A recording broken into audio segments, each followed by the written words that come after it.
What is up? Welcome back to another NBA Rundown brought to you courtesy of Run Pure Sports and Run Pure Bets. I'm joined today by Travis Mangone and Tyler Hicks, ready to give you the NBA winners. Travis, I have to admit, I should have listened to you yesterday. Bones Highland, not a good play in DFS. Other than that, how has your lineup been treating you, and how's everything going over at Run Pure Sports? Yeah, what did Bones get? I actually didn't know. What did he do on the slate? It was a snowflake. I think it was like 2 points total. I mean, it was absolutely. He sprained his ankle, to be fair, but still. Oh yeah, he did because I saw he got hurt or whatever. Yeah, I mean, listen, the Beverly out didn't go well, but it didn't matter. Like that slate changed, right? I mean, that's the thing with NBA DFS spread. The slate changed out of nowhere, and yeah, I mean, yeah, I had to play those Heat guys, just had to kind of load up and call it a day. And some values that we maybe weren't, not that we weren't on, but some values that we were on, right? Like Cade Cunningham, like he still went off. Like there was a lot of really good plays all around. I mean, there were some massive scores. So yeah, it was a fun time. But we got a nice little 3-gamer from the bets and the DFS side now. Yeah, I can't wait to dive into it. Tyler, what were your thoughts on last night's slate? I mean, it was a tilting slate for me. We watched Evan Mobley miss every shot he took. It was just a bad overall night between NBA and NFL. We watched Stafford throw the ball like he just can't hit receivers. And when he does get the ball to him, they all have stone hands except for Cooper Kupp. So, yeah, we'll leave last night in last night. Then let's jump straight into today, logging into the bookmaker, and we will be ready to go. But already off the top of my head, without seeing the line, I know that the first game we're going to talk about is the Golden State Warriors heading to Brooklyn to take on the Nets. And Travis, you know that I like to tease you, but I think that the revenge narrative is in full effect tonight. On which side, though? That's where the interesting angle comes in. Obviously, former teammates collide. This number was 2.5 this morning, out to 3.5. Travis, why don't we start your thoughts with where I think is the justified revenge narrative? Yeah, I mean, in the words of Taylor Swift, right? There's some bad blood between these guys, right? At least between KD, right? I mean, Kevin Durant, man, he hates the Warriors. He is not happy how it all went down, but he loves Draymond, right? He's still boys with him. He I think him and Draymond talked. They had like a conversation. They had a pod together. Yeah, it was good actually. Like I heard like a 2-minute clip, the part of it. And I wish I could have caught the whole thing, but they basically said like there was this like one moment where like management made a huge mistake, and like they all kind of looked at each other and they said like, you know, if you guys don't write this, like it's gonna be bad. And they did not. They didn't fix it, and it was bad. It's just how it all kind of ended. So ultimately, Kevin Durant, I want to have in a lot of my lineups, but it's not just because of that spread. If you look at the way this slate is set up, the guard position has a bunch of value, and the forwards, there's some good spend ups, but there's some great spend up guards too. I mean, it's one of those days where loading up on the first game is not a bad idea, but there is some news later on. I love this Warriors and Nets game from a DFS perspective. I love Draymond Green in this game. I think Draymond is, listen, we want to play him when he gets up for game spread. That's when we see the massive, massive game from him. I think you see a massive, massive game from Draymond Green tonight. This team also fits him really well, like the matchup. So it's going to be a really fun DFS one. You can play Harden, you can play Durant, you can play Curry, KD, Draymond Green. There's so many guys that you can roster tonight. Even a Brown, right, on the Nets is a nice little value play. He fits this, run up the floor, small ball, pace and space style game. So there's a lot of guys you can play in this one. All right, Tyler. So I like the Nets in this game. This was a tough matchup. I wrote about it this morning. This was actually tough for me because I have these teams pretty close to even. So when I wrote about it at 2.5, I felt the number was right when you include the home court advantage. So I had to go really off feel. I didn't have the numbers to kind of put me in the right direction here. Think it is a tough matchup, but boy, Travis hit it right on the head with Durant being up for this matchup. And I think it's going to be hard. Who are they going to put on him? Draymond, a little bit too slow. Wiggins, a little bit too small. I'm expecting a big night from Durant and the Nets to cover. What do you think? Yeah, I mean, I agree there. It's going to be tough to find a guy to guard him. It's probably going to be Wiggins for the most part, but I don't think he's going to be able to stop him. And I think he's going to be the difference maker in this game. So I like the Nets side also. But with Joe Harris out, where do you guys think that usage goes to? Patty Mills? He probably gets that starting spot, right? Or is it going to be Bruce Brown? I lean Brown, but I mean, I guess we'll see, right? The Nets they like to experiment and do different things, but that's my guess. I assume it's going to be Brown. Because I was thinking maybe get on a Patty Mills threes prop, but they have it all the way up to 3.5 already, so don't really want to play much with that. Yeah, what are you thinking of the total here? I'm seeing the 222, and we know that we've been preaching unders all season. But hey, they went from hitting around a 36%, overs hit at 30%, 36% clip the first week. It's up to 48%. So the totals are going down by the books. The pace and scoring's going up just a tad by the players here. Might be time to hit some overs, and there's an over that I like on the card a little more. But I actually leaned over in this game. And I'll tell you what, if the NBA wasn't completely trending towards unders, I probably would have made it an official play, but I haven't made that bet yet. Travis, do you agree? Do you think we see a high scoring game tonight? I mean, you could, but I'm just not a big over under better. I like the thing I swear I always talk about on these shows, and I love doing it, is like the alt lines on the Warriors. I think is the way to go. If you think the Warriors are gonna like get beat bad, like alt line the Nets. If you think the Warriors are gonna win, like don't just money line it, like alt line it, like maybe like 5 or 4 points. I think it's a smart way to go with the Warriors. That's just kind of how they are. This feels like one of those games DFS wise I'll get some exposure to. And then when it comes to betting, I think I'm going to play some, or when it comes to betting, I'm not going to really bet too much in this game. I think there's other games on the card that I prefer to, put some bets on. All right, Tyler, what are your thoughts on the total? And was there any other props that you had thought about besides Patty Mills? I'd probably just lean over because I expect it to be high tempo. And as for the props, I was looking at the player performance doubles. I mean, Harden's been getting real close to them triple-double numbers. I think he's gotten one this year. Him to get a triple-double in Brooklyn wins plus 750. I don't hate playing that for half year. I don't hate that either. What about arbing like a Durant to get like 30-plus and a Curry to get 30-plus and both teams winning? Is that a possibility? There's Durant 35-plus points at plus 420. And Steph is 35-plus points. Golden State wins plus 560. Those are a little too high, though. Is there a 30-plus? Nope, they start them off at 35 because their points proper. Because we were hammering them. That was like the best arb in the business. Yep. Grab the 2 stars, grab their over, and then the plus money, and grab it both ways. So, all right. Well, that was that's a pretty fun game. I'm surprised that I thought we would be debating a little more, but it seems like we all like the Brooklyn side. Travis, you mentioned some of the studs. Is there any value to be had here? I'm a big Gary Payton II guy. Is there any other guys that I should be looking at here if I'm trying to grab value out of this game? I would like Draymond props, right? Like assists or rebounds. I don't know. I mean, if you really want to like sprinkle a triple double, you could, but I just think these are like, there's certain games that are just Draymond games, right? And it feels like a Draymond game for sure. So I guess I would lean that. You can lean some KD stuff. The problem is like, I bet you those KD props are a little bit inflated. So it's kind of scary, but KD unders could be interesting if they're inflated numbers. They're obviously not fun to bet, but yeah, I mean, there's something I would be watching for leading up to the game. Like, how inflated are these numbers now, and the points and I'd say the points, rebounds, assists. I think it's worth looking at spread leading up to the game. And I'm going to line it at minus 200 that your guy Draft Cheat's going to give out the Draymond triple double as a winner today on the Hardwood Show. And of course, you need to be subscribed to the Run Pure Sports channel in order to watch that. Where Travis, Draft Cheat, Titletown, Hoop, they all give out great information daily when you're building up these lineups. Let's move on to the next game. The Philadelphia 76ers plus 10 heading to Utah to take on the Jazz. This number was about 8.5. All the money coming in on the Jazz. I mean, they have been blowing people out here.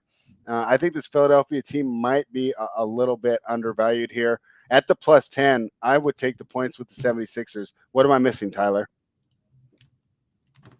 Yeah, I mean, I'm taking the Utah side here just because I just see all these guys out for Philly, and 2 of them being their main perimeter defenders in Harris in Thibault and Green. Yeah, I'd say Harris is playing them. Yeah, Harris is back, but he ain't going to play much defense on Donovan Mitchell. So I could see this being a big Donovan Mitchell game. So I think Utah wins this by at least double digits.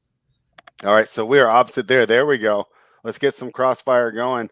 So let's see. We got Thibault there to cover Mitchell. That should be an interesting matchup. 76ers also 0-4 straight up. I see he's still listed out. I don't have him out. I have Danny Green, Embiid, Thibault, and Gay out. Yeah, you said Thibault. I'm sorry. I meant Tobias. Oh, okay. I'm getting confused a little bit. Yeah, well, that's wrong. Actually, that Danny, because of the cluster, I think that Danny Green hurts more than it usually would. Travis, what are your thoughts on this game? You can go ahead and be the tiebreaker. I'm taking the +10. Tyler's laying it with the Jazz. Where are you landing? So who's in and out? Like, I'm confused. I'm trying to figure it I'll out. read it again. Read it again. Danny Green, Embiid, Matisse Thybulle, and then Rudy Gay on the Utah side. Okay, those are all the guys who are out. Love. So I actually like the Sixers side a little bit at the +10. Not my like best bet, but I think it's the side that I would be on. Sixers have only lost of all the games they've lost, right? They've only lost 1 by 10. It was against the Knicks, which you can make the argument the Utah Jazz are the like Knicks of the West, right? The try-hard team that always just goes off and plays grinds every single point out, right? They grind out the final 2 minutes. But I do think the Sixers team has been a lot better than people realize with Maxey out there.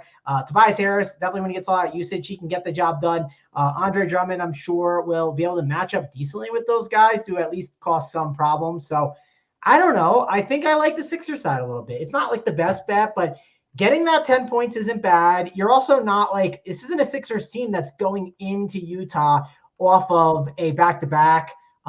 You get enough rest too, which is nice when you're going into Utah. So I slightly lean the Sixers side. I don't love this game for DFS, though. This is probably the worst DFS game on the 3-game slate. If you want to make the argument for Donovan Mitchell at low ownership at a high price on a 3-game slate, sure, I think that's fine. But I definitely think that this is one of those games where it's the least appealing game DFS-wise on the slate. Yeah, I'm looking, man. They priced all these guys that we were really hammering up. Drummond's at 8,700, which actually seems about right? But, the value's gone. Harris, 8,500, so recently off COVID, not interested there. Actually, Gobert at 7,700, I think is the most appealing to my untrained amateur eyes. Maxey all the way to 72. Seth Curry at 54. And you have to go down to Shake and Cork Moss and stuff to get that value again. But with Tobias back, you are right. The value might be gone there. The total here is 216.5. Obviously, I think this game might go under, which is why I like the +10. Tyler, do you see this game going over or under? I think the full game goes under, but I think Utah's team total goes over. I think Utah's going to put up a lot of points here because you just think Philly's short on this rotation still. Their backup guards don't play very good defense. This could be a big Jordan Clarkson game, too. He could come in and just torch guys like Shake Milton and Furk and Korkmaz. I mean, Travis, there was a while when you came on the show and gave out a Clarkson prop, I think, about 6 or 7 episodes in a row. Are you ready to go back there? No, I don't think I'm like too excited about Clarkson, but he had a fun run, but yeah, no. That was great, huh? Yeah, this Jazz team is tough right now. They're just not the most fun to deal with. I like when these guys are out and at least one of them is sitting. So we don't have any, like, Conley's back, right? He's not sitting. It just seems like a rough spot. And it's a slate where we only have like one piece of news, which is Terrence Mann, which is the next game. So like you can make an argument that, like, do you want to lock yourself into Utah players DFS wise? Probably not, because there's just better guys in the next game. And on top of that, it's like I get more flexibility. I don't really want to lock myself into too many guys in this game. You could make an argument mixing and matching them is okay, but I'm doing my best to stay away from this one. All right, let's move into the last game. And Travis alluded to it. Terrence Mann, we're waiting on that news. The San Antonio Spurs are now catching 7, going to Los Angeles. It's open to 6, went all the way to 7.5, settling in at 7 right now with a little juice, like it might pop back. And I believe the market's correct here. We talked about the Spurs being a scrappy team, but I think this is a terrible spot for them. They lost by 8 to the Lakers. I think the Clippers are much better than the Lakers at this current point in time. Then you also compound the extra nights in LA. I'm sure they had a great time. Not necessarily too excited to back the Spurs here. I do like the Clippers, and I think we'll see a fast pace and not a lot of defense. So, hey, I'm ready to gasp. Take the over in this game. I do like the over of 220. Tyler, I like the Clippers and the over. Pretty square, but that's where I think this game's going. Oh, by the way, let me just preface that. You say it's square, but favorites are 25-10 in the NBA over the last 4 days. And I think only one dog won last night. So, not even one last night spread. All the favorites won last night. I mean, against the spread. I think only one dog covered.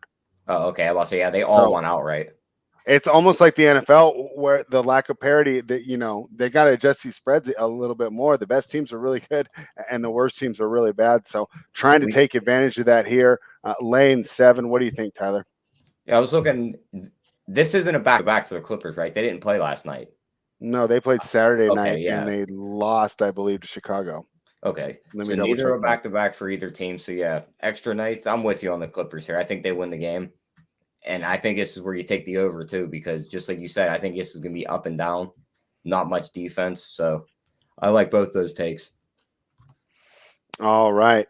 What do you think, Travis? Are you ready to join us? We were part of Clippers University last season. Yeah, I mean, in the words of Lee Corso, not so fast, my friend. I mean, the Spurs, right. I've been kind of with Hoop riding the Spurs a little bit, and man, 7.5 is too much for the Spurs. I'm sorry. This Clippers team, sure, they have Paul George. They have the best player. They have the best player. DeJounte Murray is great too. No disrespect to him. He's a really great player, but Paul George is the best on the court. My only concern is a lot of these other pieces, and I think if Terrence Mann does not play, and even if he does, I think he could be a bit banged up where it could be tough. I think it's going to be a problem. Like when are the Clippers best? The Clippers are best when, sadly, Reggie Jackson is hitting his shots. And I don't know if he's going to be able to hit his shots as well today with this Spurs backcourt and the defense that they play. I think this is a tougher spot than you guys do. I think the whole Eubanks and Zubac, they match up pretty well. You're going to see them at least be able to be on each other enough. And I just think it's going to be a lot harder on Reggie Jackson tonight. I do like him in DFS because he is going to chuck shots. And yes, they could go in, but I do think the Spurs are going to make it difficult on him. And I think that's going to have a huge impact. And what happens when these Clippers don't get their jump shots in, Spread? Well, if they don't get their jump shots in, Spurs grab the rebound and they get out in front and they like to play fast. Like that fits what they do. So sure, if the Clippers hit all their threes, yeah, the Spurs probably do struggle. But if the Clippers are not hitting at a really high clip, I think the Spurs are going to be not only in this game, but they're going to keep this thing close. And let's say the Clippers do hit their shots. I think the Spurs can still hang in the game enough with that plus 7.5. So I like the Spurs side way more than you guys. I like the plus 7.5. And it's always good to sprinkle that money line. I think that's worth it. And they're going to need to count on Paul George to close the game out. And if he can't close that game out, the Spurs are going to come out on top.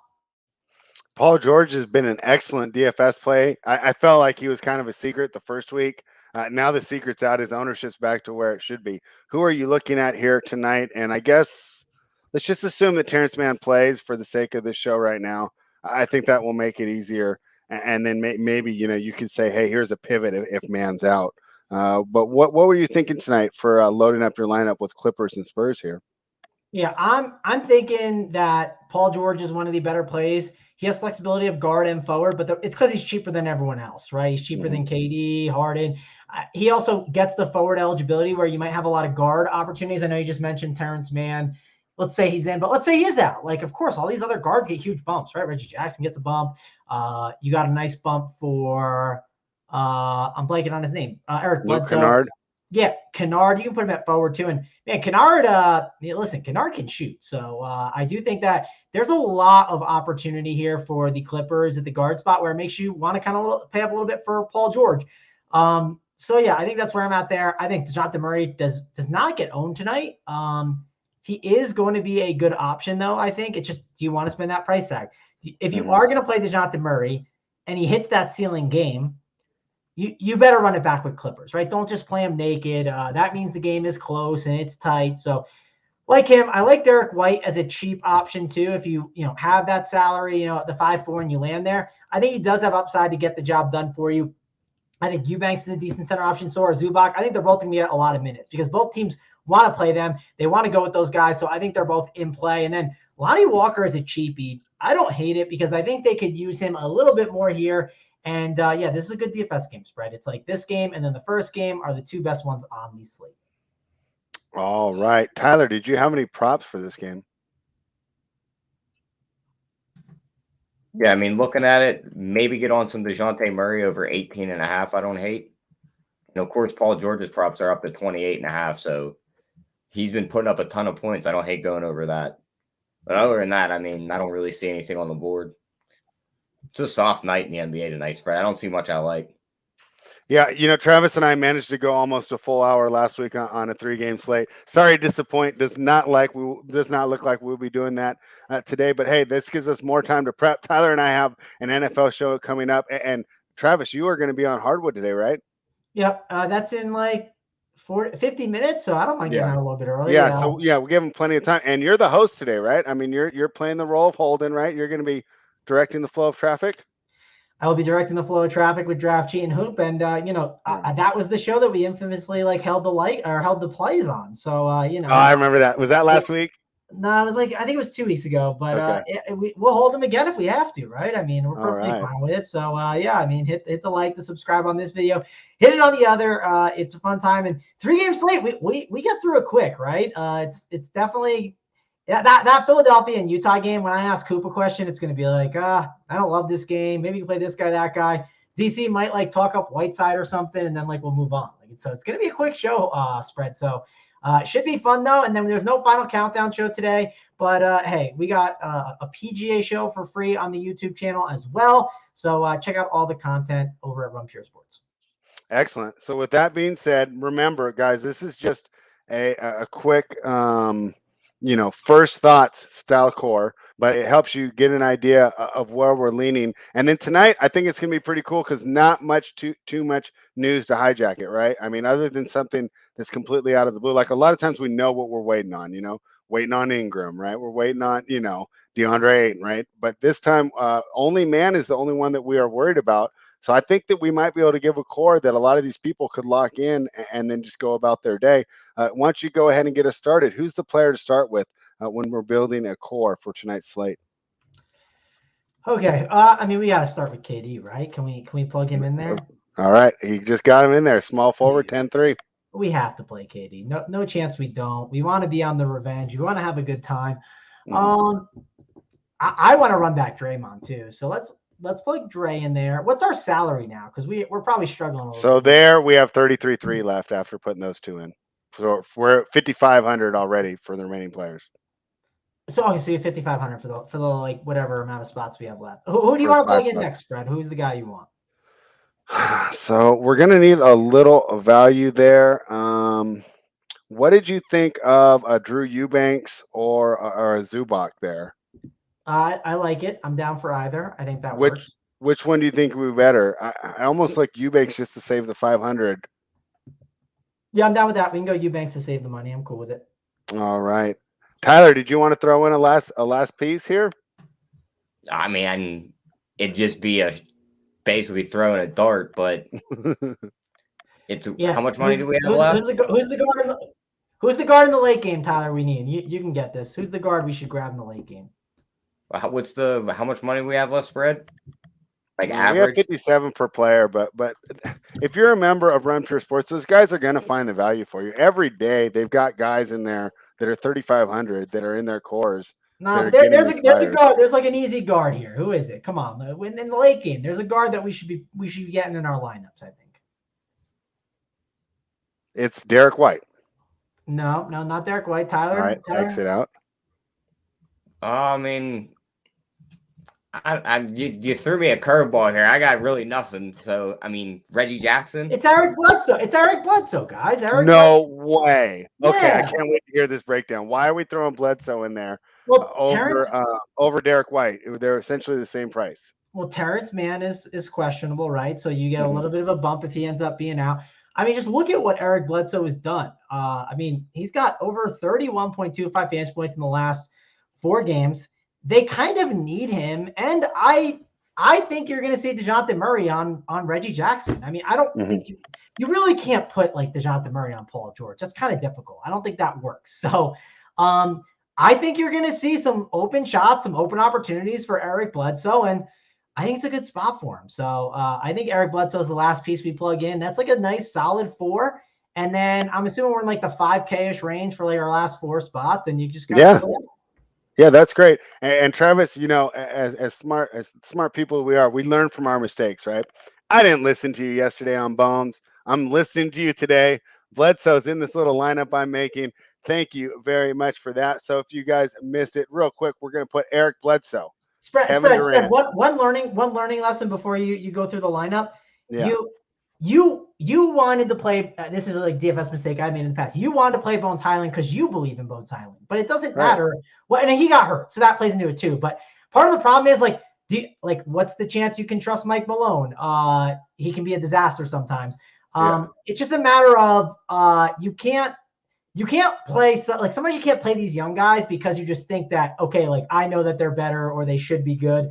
You got to kind of wait a little bit on it and understand the slate. But of course he did get hurt, so maybe that could have played into it. But I do think that's something with Bones. I mean, it could be March and we're like, why is Bones not playing more? Why is Bones not playing more? So something to think about when you're kind of filling out your lineups. Yeah, I mean, that's a great point, right? Because he did the same thing with MPJ, where MPJ was obviously losing minutes and the whole team's out there making defensive mistakes, but MPJ got pulled on his, right? But I'm watching Barton miss coverages. He doesn't get pulled. Monty Morris can stay in there after making a mistake, but he had the quick hook with the younger guys. So that's a great point about Malone. And hey, we win some, we lose some. I know my guy AP was with me on the Bones train, and it definitely did not work out. We were not able to roll the Bones. But here is the current core. We're going to grab an Eric Bledsoe, a Kevin Durant, a Draymond Green, and then a Drew Eubanks. That leaves you with 59-25 for the rest of your players. What a great start to a lineup build on DraftKings. Tyler, it is time for the best bets. I talked to Gregory Russo. He may not be able to be in the chat, but he does listen. So this is still the segment for him. Gregory Russo loves the best bet, and we love providing them for him. So what's your best bet today, Tyler? Side, total, or prop? I'm just going with Donovan Mitchell over 26.5. I think he's just going to have his way with these Philly guards. So give me that over. All right, Travis, what do you have? We'll go with Spurs plus 7.5. I think they keep it close enough tonight, and never be afraid to sprinkle that money line on those dogs. All right, and you know what? I meant to rib you about this too. We missed the Georges Niang revenge angle. How did we not get that one in there? Yeah, that's okay. We can skip the Georges Niang. All right. Well, since you, I did like the Clippers, but since you grabbed the Spurs, we're not going to go head to head. I will take the other. You can go head to head spread if you want to go. I'm not doing it. The gloves on them down. No, because we want people to be able to tail the show okay. and win betting the picks. And if we go opposite of each other, then people are just going to log off confused and go watch a different show. So we're going to give them 3 different picks. We got the Donovan Mitchell over. They're taking the Spurs plus the points. And we'll go ahead and I'm going to grab the Brooklyn Nets even at 3.5. I think that Travis is right here. So I'm not worried about the line move, right? With the Warriors games, it seems like pick the winners because a lot of times they either win by a lot or they lose by a lot. And it'll be very interesting. This game's going to be so great. I'm really looking forward to watching this one tonight. Should be a lot of fun for us. So I'm going to go ahead and take the Brooklyn Nets here. Tyler, do you have anything else before we get out of here? Nope, that's it. I got nothing else. All right. Willie Hoops didn't like my contribution there. Travis, do you want to let everyone know all the great content going on at Run Pure Sports today and for the rest of the week? Yeah, it's the same as all week, so nothing's really changing there. But today it is, like I said before, NBA show tonight, 45 minutes. Be there. PGA show, 8:30 on the Run Pure Sports YouTube. Subscribe to get notified when we go live. Over there on that channel, and always like those videos. And we got all the sports going on, one price, just the same old. If you love sports, this is the place to be. Yeah, I mean, runpurebets.com, use the promo code BETS25 off to become a member. Of course, you go to runpuresports.com, use the promo code GETBETS. Then you get the combination for both. You'll get access to the DFS course, all the live shows behind the paywall, and, of course, our content. You're going to get Tyler's plays, which have been absolutely fantastic in the NFL. Joy Work crushed MLB. He's on sipping Mai Tais on his vacation with all his MLB money. We got Jay, who's absolutely crushing NFL and the UFC, NASCAR. JJ, of course, college football, tennis, college basketball. JJ does it all. And, of course, I'll provide you mainly NBA with some tennis sprinkled in. So become a member of runpurebets.com today. Thank you, everybody, for joining us. Please like the video, subscribe to the channel, and, hey, share it with your friends. This is not a secret. Thank you very much for joining us and Run